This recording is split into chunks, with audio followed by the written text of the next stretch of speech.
The Salem Maritime National Historic Site is located in the port of Salem, Massachusetts. During the mid-1700s, the port played a big role in the economy, not only for Salem, but the entire United States. Boats imported and exported goods from the ports, which was a huge factor in the growing economy. The site provided many jobs for the locals and foreigners, and also turned Salem into a very wealthy town. At this point in time, the vast majority of the government's taxes came from import duties.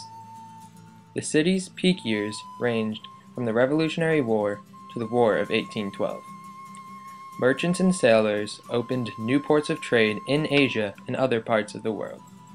The wealth that was created boosted the economy and made Salem the sixth largest city in America by 1790.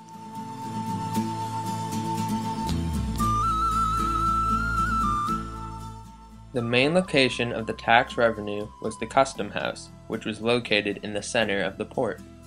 At one time, it was said that 5% of the national tax revenue of America was coming from Salem. The Custom House was run by the government and represented their involvement in Salem. Here, incoming merchants would have to pay their duties. In return, they received medical care and protection for their ships. Salem Port was contributing to the economic success locally and nationally.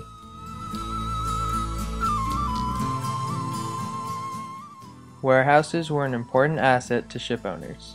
The security they provided demonstrates the value of the goods that were traded, such as coffee, tea, silks, cotton, and ivory.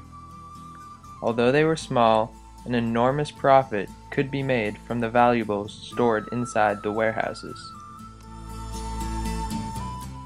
Many notable personalities have been associated with Salem. Elias Haskett Derby was one of Salem's most prominent merchants. His family made its fortune by outfitting ships as privateers to fight the British. In 1770, the Derby Wharf was built stretching out 800 feet into the port. During the War of Independence, many privateers actually sailed from here to attack the British.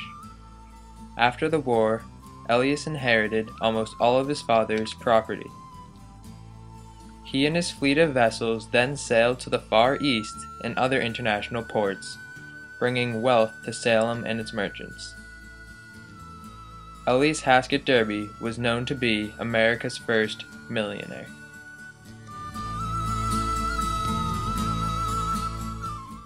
Another important person was the famous author Nathaniel Hawthorne, who was the writer of the book The Scarlet Letter.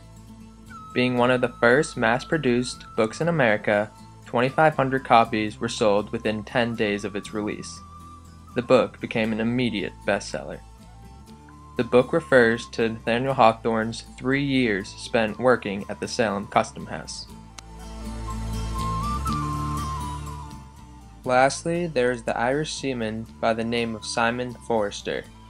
He came over to Salem at the age of 19. When he was 28, he had his own command and was a successful privateer. He represented the great opportunity that Salem had for foreigners. Salem's port deserved great credit for shaping the lives of many successful merchants and businessmen.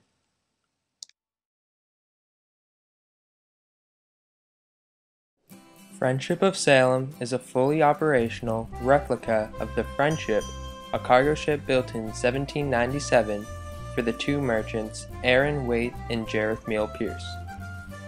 Friendship was an East Indiaman constructed for the purpose of international trade.